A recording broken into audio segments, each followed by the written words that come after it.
E aí, pessoal, como é que vocês estão? Tudo na paz? Tudo tranquilo?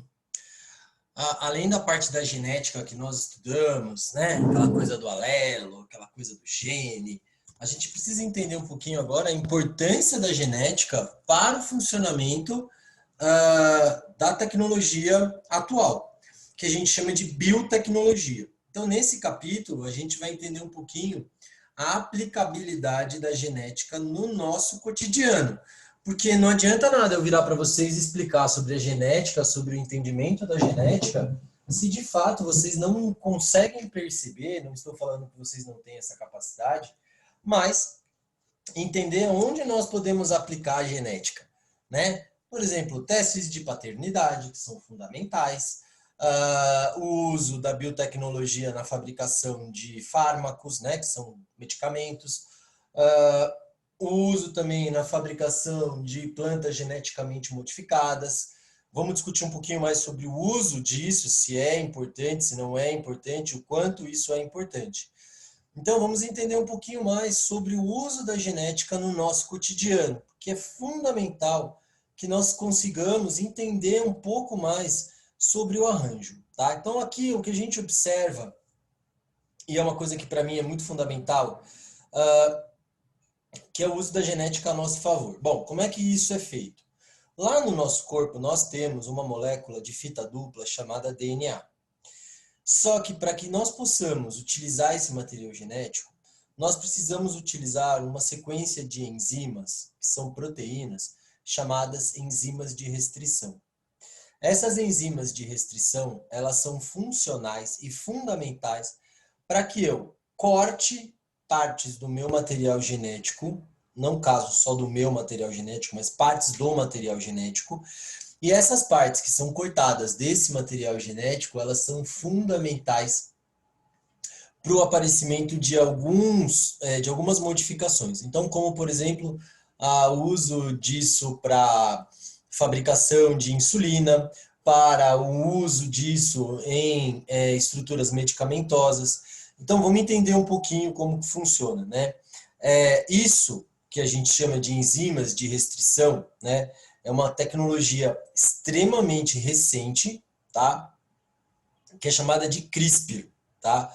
Ou CRISPR, tá? Que permite desabilitar ou retirar genes de uma sequência de genoma celular, tá? Em 2016 foi utilizado em hortaliças como milho, foi utilizado em hortaliças, milho, soja, algodão, que tiveram seus genes editados através dessas enzimas de restrição, tá? E aplicados na fabricação de na fabricação de organismos in vitro, que é em laboratório, lá no tubinho de ensaio, para a produção, por exemplo, de plantas geneticamente modificadas e resistentes a algumas doenças. Então, a retirada e substituição desses genes relacionados ao surgimento de doenças, modificação de células a fim de eliminar propensão a diabetes, obesidade e algumas doenças congênitas. A escolha de características dos bebês, como cor dos olhos, aptidão musical, entre outras. A retirada de material genético do HIV de células do sangue de soropositivos, o melhoramento das características de plantas em escala econômica importantes como soja, milho e arroz, por exemplo, né? O desenvolvimento de linhagens de vegetais capazes de retirar maior quantidade de gás carbônico da atmosfera, de produzir frutos mais carnosos, mais doces, na fabricação, por exemplo, de vinhos, né? A eliminação de mosquitos transmissores de doenças, como tem sido feito agora pela Fundação Oswaldo Cruz, para os mosquitos da dengue, né? Que eles determinam, é muito legal essa reportagem, ela saiu faz pouco mais de 15 dias, eles estão espalhando mosquitos da Aedes aegypti, machos, que vão cruzar com as fêmeas, óbvio, e esses machos, eles se alimentam de néctar, tá? Já começa por aí. E aí, esses machos, eles contêm no seu material genético genes que inativam o desenvolvimento das larvas. Ou seja, você vai ter um monte de larva que nasce morta, ou seja, vai nascer morta. E dessa forma você consegue controlar de maneira mais eficiente o mosquito da dengue, né? A disseminação da doença através da picada do mosquito. Né? Então isso é bem legal, não só pela inserção de genes letais, mas também aqueles que provocam a esterilidade ou não permitem que a larva se desenvolva. O aperfeiçoamento enzimático de bactérias capazes de degradar poluentes, inclusive o petróleo, que a gente chama de organobactérias, tá? A otimização de enzimas de fermentadores, aproveitando melhor a cana, e a produção de biocombustíveis para aumentar o potencial energético e reduzir o potencial poluente. Então ele fala, né, com que aspectos do cotidiano a biotecnologia está envolvida? A fabricação de alimentos, né, que eu acho que é importante, porque quanto mais alimentos você produz geneticamente modificados, e não há comprovação científica em absoluto, né, sobre a periculosidade, né, ou seja, o perigo do uso de transgênicos. Aqui no Brasil é desde 1985, com a soja no Rio Grande do Sul. Ele fala qual que é a importância da biotecnologia na agropecuária. Cuidado para você não confundir melhoramento genético com geneticamente modificado. Melhoramento genético, eu vou pegar uma vaca que produz muito leite e cruzar com um touro que produz muita carne. E aí eu vou ter um bezerro que produz muito leite e é carnoso, ou seja, que tem muita carne. Dessa forma, quando ele termina o seu ciclo lático, ou seja, quando ele termina o seu ciclo de fornecimento de leite, ele pode ser abatido e essa carne ela vai ser melhor aproveitada. Isso é feito com porcos também, isso é feito com cães, né? Então eu quero lá um Yorkshire, aí eu vou lá e cruzo um Yorkshire com outro Yorkshire e crio um Yorkshire mais fofinho. Então essas são características muito importantes e muito relevantes em relação a esses organismos. Então essa é uma função fundamental no desenvolvimento dessas tecnologias. Né? A diferença entre transgêneros, né? Transgênicos e edição de genes, porque o transgênico é você tirar de um organismo e instalar em outro, que isso é uma diferença enorme, enquanto uma edição de gene você está retirando partes que não são positivas para aquele organismo, ok? Então essa é uma diferença importante. E é óbvio a discussão ética, né, do uso correto desses mecanismos para o meio ambiente, para o homem, para o desenvolvimento de medicamentos, mas também, né, tomar cuidado com o que a gente chama de bioética, clonagem, essas coisas, que é muito perigoso. Há uma galera que é muito retórica, fala muito sobre de que organismos transgênicos, principalmente alimentares, têm causado uma maior incidência de câncer em jovens. Essa é uma discussão bastante grande e que tem causado muito debate na comunidade científica de forma geral, tá? Bom, vamos entender um pouquinho sobre o avanço da genética. Desde o trabalho do Mendel, desde a redescoberta do trabalho do Mendel em 1906, né? Então a gente está falando aí no início do século XX, que é uma característica, a genética propriamente dita, ela ganhou muita força a partir de 1934. Só que ela só veio a ganhar aquela força efetiva a partir de 1950, tá? Com o Watson e Crick, que desenvolveram a ideia da dupla hélice do DNA. Então essa é uma diferença fundamental. Quando eles conseguiram desenvolver, né, a ideia de que o DNA, que é o nosso material genético, que é o material genético básico para todos os seres vivos, ele é formado por uma molécula de fita dupla. Então essa é uma diferença fundamental, ok? Watson e Crick, eles ganharam inclusive prêmio Nobel, né, em relação a isso. Além disso, né, a equipe de Rosalind Franklin, pesquisadora inglesa, trabalhava com a técnica de difração de raio-x. Eles propuseram que o DNA é uma dupla hélice formada por ácido desoxirribonucleico, que é um material genético, tá? Que é uma junção de açúcar e 5 lados, um açúcar em forma de aromático, que a gente chama, que tem 5 lados ligantes, tá? Um átomo de fosfato e um aminoácido, que é a menor parte da proteína, tá? Então, essa é uma característica bastante importante, ok? Então, para mim, eles são os pais do que a gente chama de genética moderna e introduziram a ideia da palavra genética, né? Não só genética, como a ideia da palavra gene. Que, de acordo com esse modelo, a molécula é constituída por duas cadeias. Ok? Bom, a descoberta da estrutura dessa molécula permitiu pesquisas que desvendaram o seu funcionamento. Então, primeira parte. A segunda é como o DNA é produzido e como proteínas são produzidas através de um processo de transcrição e tradução. De maneira bem simples, como que eu posso explicar para vocês o que é tradução e transcrição? Se algum de vocês aí manja bastante de inglês e sabe que se você pegar um livro em inglês para ler, as frases que estão descritas em inglês, elas não têm a mesma concordância em português. E aí vocês podem conversar isso com a Procaren e ela pode dar isso para vocês de uma maneira muito mais eficiente. Então, o que você faz? Você está lendo lá uma frase em inglês, se você fizer ipsis literis, ou seja, a tradução simultânea, palavra por palavra, você vai ver que a frase não vai ter sentido. Você sabe o que a frase está dizendo, mas a frase em si ela não vai ter um sentido próprio. E aí o que você tem que fazer? Você vai ter que fazer a concordância para o português. Então você vai fazer a tradução. Então você vai pegar uma informação formada por palavras, considerando que cada palavra é uma parte do material genético, e você vai reorganizar essa parte para gerar concordância.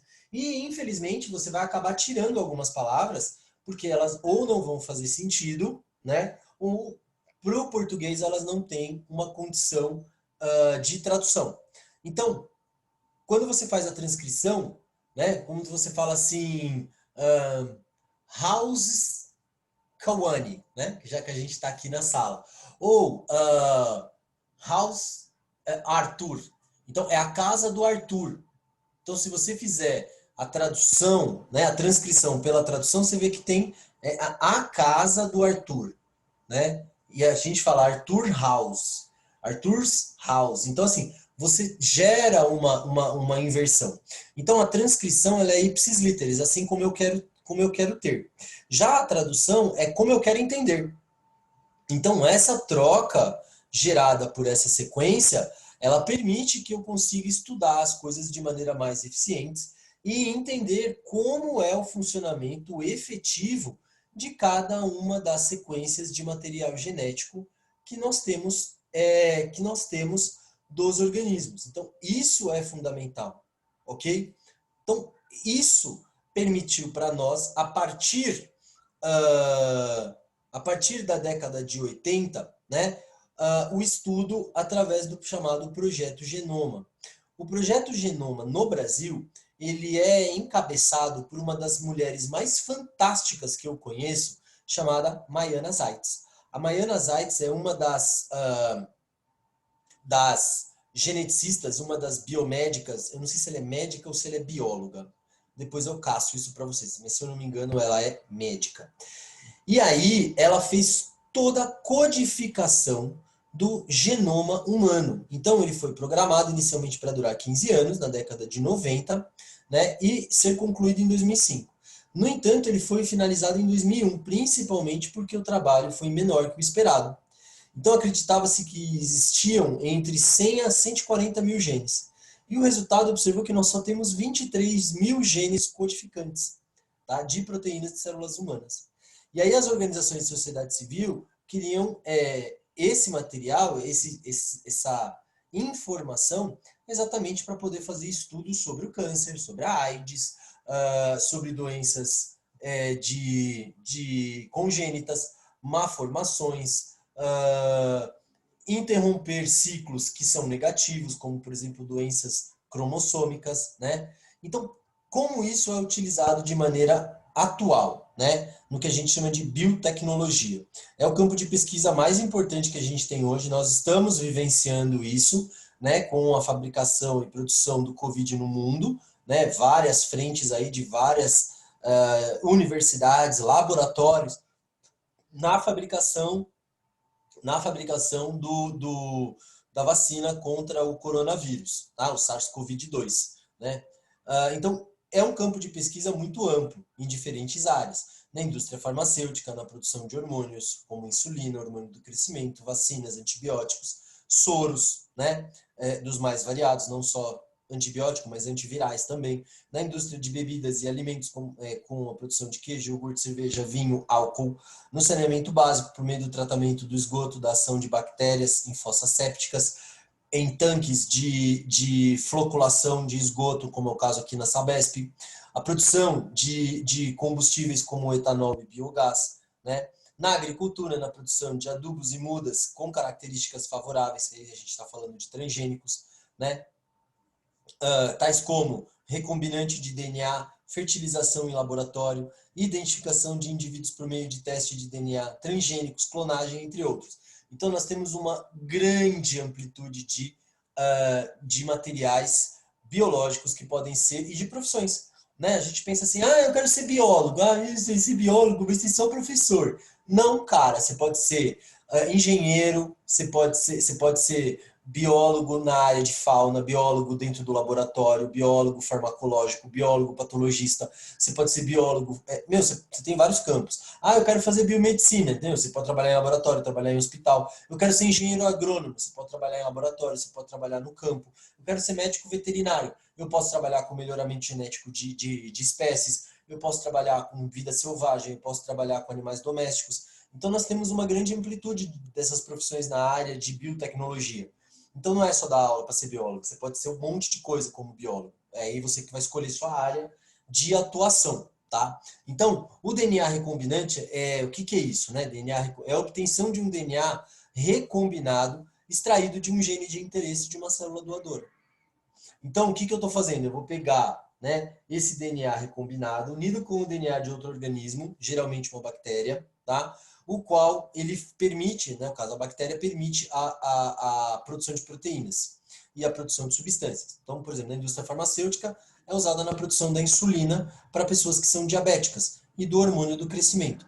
Não só isso. Eu uso, por exemplo, vírus, olha que legal, de DNA recombinante, que a gente chama de retrovirais, para a fabricação, por exemplo, de trechos de material genético que servem para mim para, por exemplo, a fabricação, né, a produção de plantas resistentes a fungos, que é um dos principais problemas relacionados à agricultura hoje, né? Então, por exemplo, a soja transgênica, ela tem elementos de bactérias e vírus que combatem os fungos, entendeu? Então é muito legal. Então é uma forma de você estudar a biologia de uma forma sem precisar dar aula, tá? A fertilização in vitro, ela usa uma técnica no Brasil já há muitos anos, né? E é recomendada, por exemplo, a casais que não conseguem gerar filhos naturalmente. Então, que a gente chama de bebês de proveta, tá? Não só para bebês, mas também, por exemplo, você estimula de maneira hormonal o crescimento de plantas para você poder fazer testes com materiais. Então, quando você faz uma planta geneticamente modificada, você desenvolve essas plantas em tubinhos de ensaio, tá? Então, não só na inseminação artificial, mas também para os seres humanos, mas também como para plantas e animais, tá? Então, essa é uma característica bastante importante desse grupamento aí, né? Bom, tudo isso é baseado numa célula embrionária chamada célula-tronco. O que é uma célula-tronco, Pro? É uma célula que ainda não se transformou num tecido. Então a gente chama de célula indiferenciada. Ela é capaz de se transformar em qualquer outro tipo de célula de acordo com um determinado gene. Então eu tenho lá o gene que vai desenvolver a produção de células do neurônio, células do sistema nervoso. Então ela tem um ativador genético. A pesquisa em genética, ela está exatamente buscando esse conceito, né? Buscando assim, qual é a proteína que influencia a diferenciação para células do músculo, para células uh, para células do cérebro. Tem vários tipos de uso, né, dessas células tronco embrionárias. Há uma discussão muito grande, o Pro não vai entrar nesse mérito, porque tem uma questão que não é só uma questão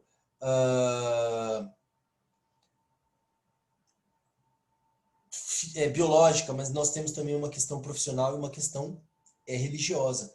Então, deixa eu explicar para vocês como é que funciona isso. Quando a gente fala de célula-tronco embrionária, a gente está falando de um embrião. O que é o embrião? O embrião é o resultado da fecundação entre o óvulo e o espermatozoide.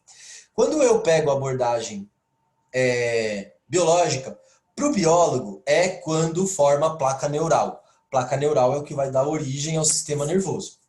Para o médico é quando começa a bater o coraçãozinho, que já deu aí aproximadamente 8 a 10 semanas de vida. Então a gente está falando de 2 meses, né? E para o religioso, para alguns religiosos, é quando tem a concepção, ou seja, o ato sexual e a fecundação, vamos dizer assim, né, que ocorre, né, na fase em que os casais estão se relacionando. Então, o que acaba acontecendo? Há uma discussão muito grande para o uso dessas células tronco embrionárias, tá? Nós temos dois tipos de células tronco embrionárias. Nós temos células tronco embrionárias, que vêm do embrião, e células tronco somáticas, que são aquelas que já estão nos tecidos. Então, isso gera uma diferença. Tem gente, a maior parte da comunidade científica aceita o uso de células que já existem, como, por exemplo, células da pele.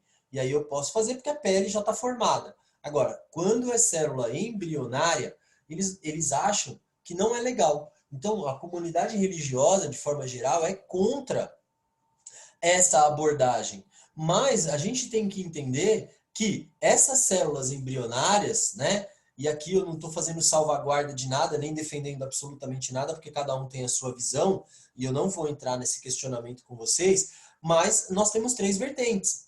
Né? O médico ele pensa uma coisa, o biólogo pensa outra, o religioso pensa outra. E não só o religioso em si, nós temos várias religiões que estão associadas a isso. Então ele até pergunta, em sua opinião, as pesquisas de célula-tronco embrionárias devem continuar? Então fica até difícil para eu discutir isso com vocês, mas eu acho que é legal a gente conversar isso um pouco mais na nossa aula de Zoom, né, nas nossas 2 aulas de Zoom, porque eu acho importante eu saber a opinião de vocês sobre esse processo. Acho legal vocês buscarem uma leitura sobre células-tronco, então isso para mim também é bastante fundamental, tá? Para que a gente tenha uma discussão rica, mas com um embasamento teórico e científico, né? Então, como é na sua opinião, eu não tenho nada a ver com isso, né? É a sua opinião, é o seu pensamento. Se você, dentro da sua abordagem religiosa, você fala, não, eu vou falar, ok. Se você é ultracientificista, né, ou ultracientífico, e você falar, sim, eu também vou falar, ok. Nem sim, nem não. Talvez precisa ter um cuidado, de repente, ter lá um comprometimento de ética, não fabricar bebês. O que você acha? Ok. Eu não posso nem concordar, nem discordar do processo. E ele fala quais são os limites, né, na sua opinião, éticos para a realização de pesquisas como essa, que podem levar a resultados que salvem muitas vidas. Aqui ele está te induzindo, eu já não faria isso. O PRO não tem base nenhuma para induzir você a alguma coisa, tá? Então, na verdade, aqui é a sua opinião sobre o limite ético, tá? Porque aqui ele já está te induzindo que podem levar a resultados que salvem muitas vidas. Então, assim, mas a que ponto esse salvem muitas vidas está de acordo com aquele pensamento que você tem. Então, assim, talvez para você não seja importante isso. Talvez para mim seja. Então, esse é um questionamento extremamente importante que deve ser discutido de maneira muito clara. Acho muito legal que vocês também façam esse questionamento e esse bate-papo com seus pais, né? Pai, você é a favor? Olha, eu tive aula com o Prodbil e ele falou que a gente precisa falar um pouco mais sobre ciência, um pouco mais sobre células, tronco, que vem do embrião. Pai, pô, o embrião é um ser vivo, ele vai formar um ser vivo. O que o senhor acha? Eu acho que é legal a gente ter um embasamento, eu acho muito legal todos participarem. De repente, quem faz crisma, quem está dentro de uma igreja evangélica ou de qualquer outro templo religioso, bata um papo com a pessoa que é responsável para ver a opinião dela. Eu acho importante que nós tenhamos uma grande amplitude de informações, para que vocês não fiquem só naquela coisa do eu acho. Vamos buscar a informação como ciência. E aí a ciência, ela não está baseada no achismo, ela está baseada em fatos, ela está baseada em números, ela está baseada em testes, para que a gente encontre uma maior, uma forma mais clara de poder entender isso. Uma das formas que a gente usa as células tronco é no fingerprinting, tá? Que é a impressão, né? Que é o fingerprinting, que é a impressão digital, que o PRO chama de cariótipo. O cariótipo ele é um indicativo dos cromossomos paterno e materno que tem relação com a criança. Então, olha que legal. Os cromossomos, eles têm peso. E aí, o que acontece? Eu coloco eles dentro de um aparelho chamado eletroforese eletrônica, que, na verdade, nada mais é do que um material genético retirado de uma célula, separado na fase de metáfase, que é a fase em que os cromossomos estão mais condensados, né? E aí eu coloco num aparelho com uma gelatina. Como cada cromossomo tem um peso, quando eu coloco esses cromossomos na gelatina e disparo um pulso elétrico, os cromossomos eles acabam ficando numa determinada posição, que a gente chama de bandas, que daí você está vendo aqui. Então, olhando aqui, ó, você vê essa criança, a mamãe, o papai e aqui o bebê. E aí vamos lá, bom, essa criança é filha desse casal? Então a gente vai contar bandas que são sinérgicas, bandas que são congruentes, bandas que estão para a criança, para o pai e para a mãe. Então, por exemplo, essa criança ela tem esta banda vermelha igual na mesma proporção da do pai. Temos essa banda e essa. Temos essa banda e essa. E temos essa banda e essa. Certo?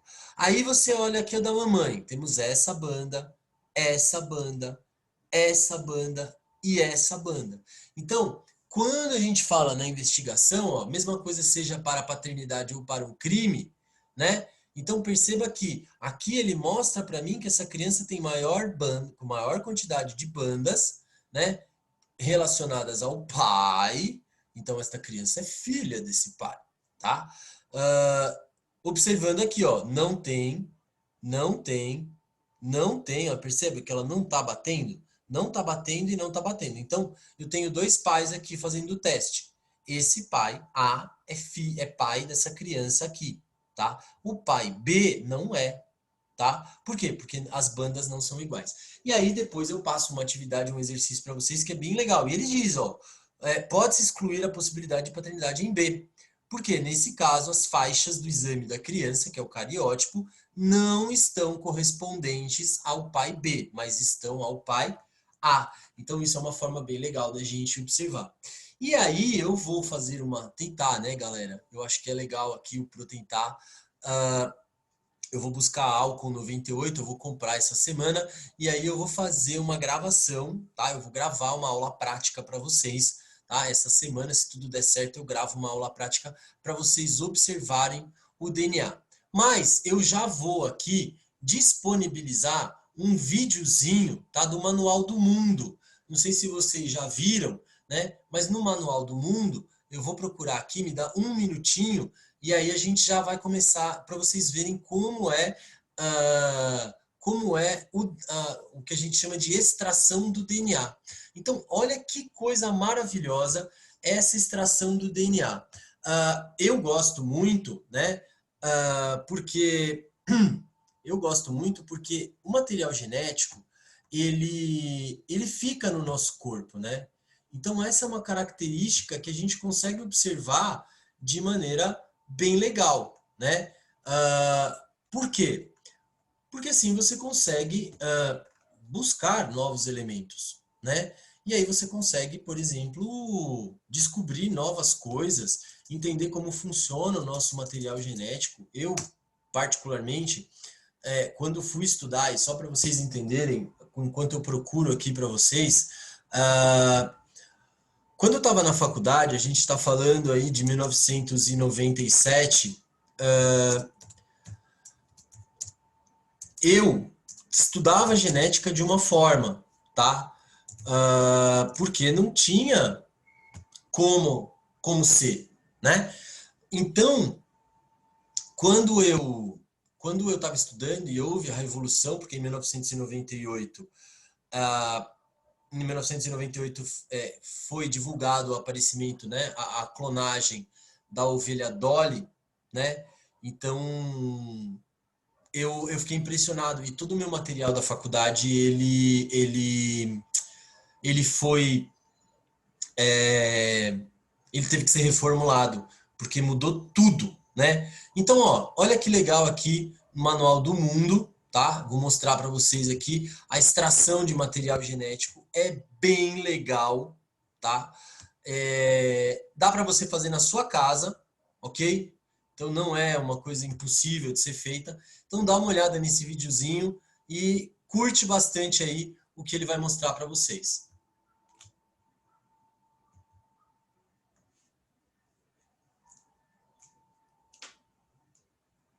Quer investir na sua carreira gastando pouco? Descomplica tem uma pós-graduação que você pode pagar. São mais de 100 cursos em marketing.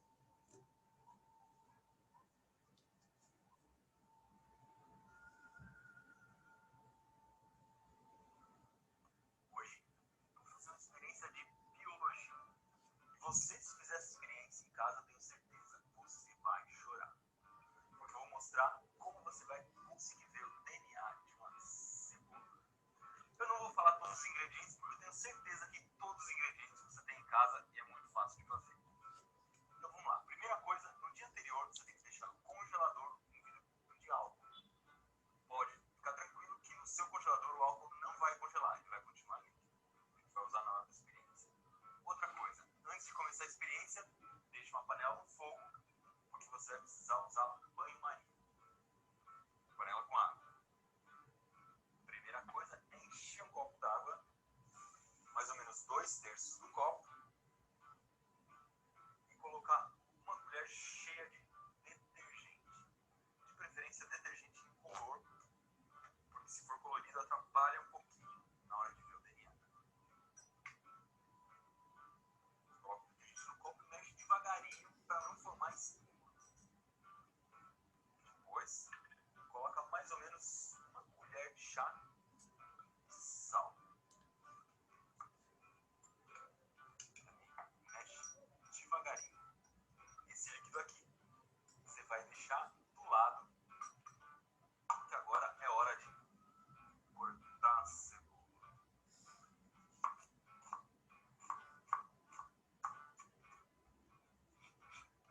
Essa cebola você coloca dentro da água junto com o sal e com o detergente.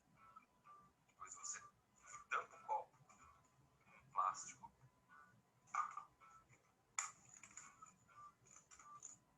e coloca em banho-maria, fogo baixo, por 20 minutos. Com o suco bem quentinho, agora é hora de filtrar essa mistura aqui. Para isso, usa um filtro de papel tipo coar-café. Você deixa encher até mais ou menos a metade do copo, que é o que você vai precisar para ver o DNA. Você também vai tampar com plástico e deixar num pote com gelo por 5 minutos. E agora chegou o grande finale, onde você vai ver o DNA. Você vai pegar um suquinho gelado, que vai estar ocupando mais ou menos meio copo, e misturar com o álcool gelado muito devagar. Deixar descansar um pouquinho e no final você vai ver o DNA. Você vai colocar álcool até encher o copo.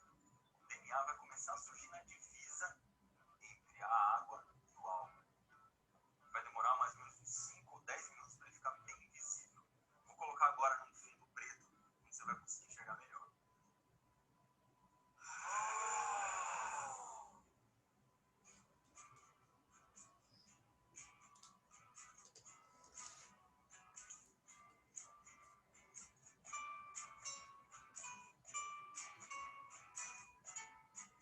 Naquele algodãozinho que você viu, está o código genético da cebola. Ou seja, o que diferencia um ser humano de uma cebola são só aquelas moléculas que estão dentro das células da cebola. Mais vídeos como esse aqui você encontra na próxima terça-feira no blog.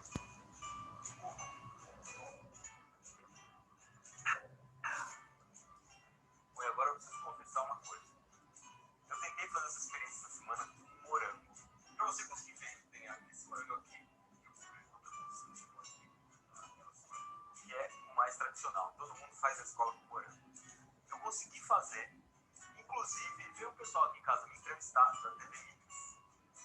E na entrevista eu fiz a experiência com morango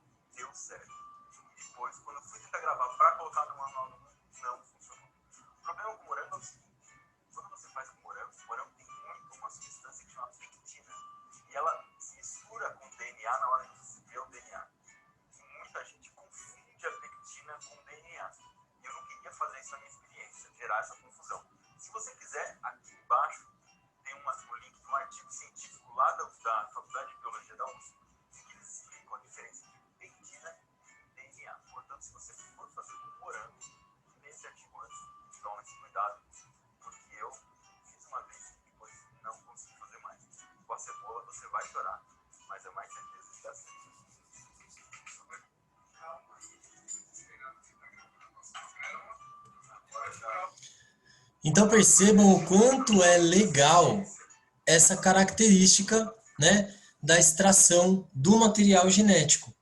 Então, isso é muito bacana.